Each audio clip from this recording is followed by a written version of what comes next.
जय हिंद दोस्तों, मैं Wajid sir, Wajid motivation channel में आपका स्वागत है। आज हम फिर दूसरे वीडियो लेके आए हैं। चैप्टर का नाम है प्राचीन भारत का इतिहास। आज हम लोग जानेंगे प्राचीन भारत के इतिहास को कितने भाग में बांटा।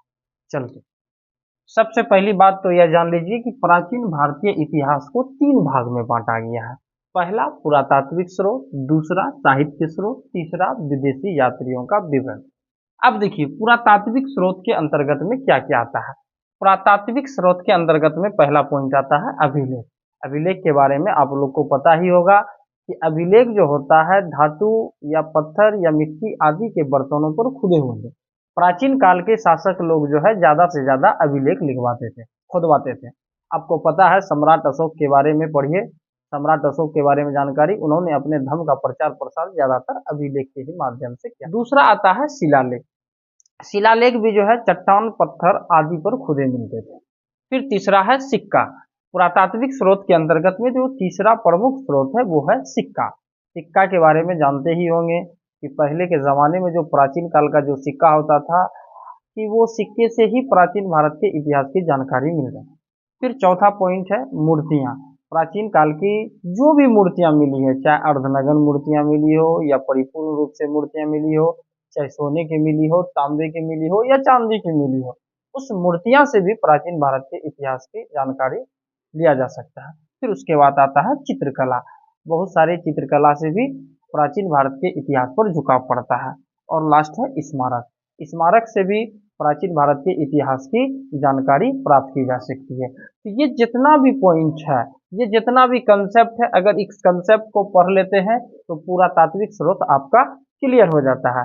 फिर दूसरा स्रोत आता है वो साहित्य स्रोत। अब देखिए साहित्य स्रोत के अंतर्गत में आता है पोथी आता है, पुस्तक आता है, किताब आता है। तो ये सारा जितना भी है ये सारा सब पोथी है, पुस्तक है।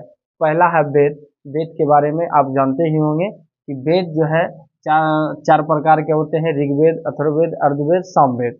फिर उसके बाद आता है उपनिषद, फिर आता है रामायण, महाभारत, उसके बाद आता है स्मृति और आता है पुराण। ये जितना भी साहित्य स्रोत के अंतर्गत में आते हैं ये सारा चीज जो है मुख्य रूप से खास तौर पर ये बता है, ज्यादा कंसेप्ट नहीं बता है, जो मुख्य रूप से इसके अंतर्गत और भी आते हैं लेकिन ये मुख्य रूप से खास खास रूप से। और लास्ट है विदेशी यात्रियों का विवरण। आपको पता है कि विदेशी यात्रियों के विवरण में मेगास्थनीज का नाम आता है। मेगास्थनीज जो है 302 ईसा पूर्व में चंद्रगुप्त मौर्य के दरबार में आए थे। मेगास्थनीज जो थे वो एक राजदूत थे जो राजा के द्वारा यहाँ मेगास्थनीज जो है चंद्रगुप्त मौर्य के दरबार में आए थे। इन्होंने एक पुस्तक लिखा था जिसकी एक पुस्तक है इंडिका, शायद इंडिका जो पुस्तक है वो काफी फेमस थी, जो चंद्रगुप्त मौर्य के बारे में रहे थे उन्हीं के बारे में ये सब चीज के बारे में चर्चा की थे। फिर दूसरा विदेशी यात्री है फहान। यह 400 ईसा पूर्व में चंद्रगुप्त द्वितीय के शासन काल में आए थे, जो गुप्त वंश के शासक थे। फिर है हेनसोंग। हेनसोंग जो थे ये चीनी यात्री थे। ये एक बौद्ध भिक्षु थे जो 630 ईस्वी में हर्षवर्धन के शासन काल में। इनके अलावा Marco Polo, Ibn Battuta, Al-Biruni इत्यादि बहुत सारे विदेशी यात्री आए थे जिन्होंने भारत के बारे में कुछ न कुछ बताया।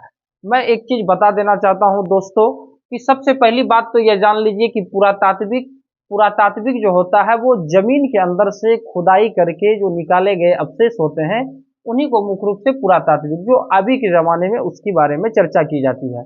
जब आप एक चैप्टर पढ़िएगा जिनका नाम है हड़प्पा सभ्यता, जिसको सिंधु घाटी सभ्यता के नाम से जानते हैं, वो पूरा जो है जमीन के अंदर में समा गई थी। मतलब जो है पूरा जमीन के अंदर में खो गई थी। उसको ढूंढ ढूंढ के खोजते खोजते खोजते पता चला कि पूरा शहर, पूरा सभ्यता ही जमीन के अंदर में धंसा हुआ था। फिर साहित्य स्रोत के अंतर्गत बता ही दिए, विदेशी यात्रियों के बारे में बता ही दिए। ये सारा चीज जो कंसेप्ट है आज हमारे लेसन 2 में, अगर इस चीज को बढ़िया से आप बेहतर ढंग से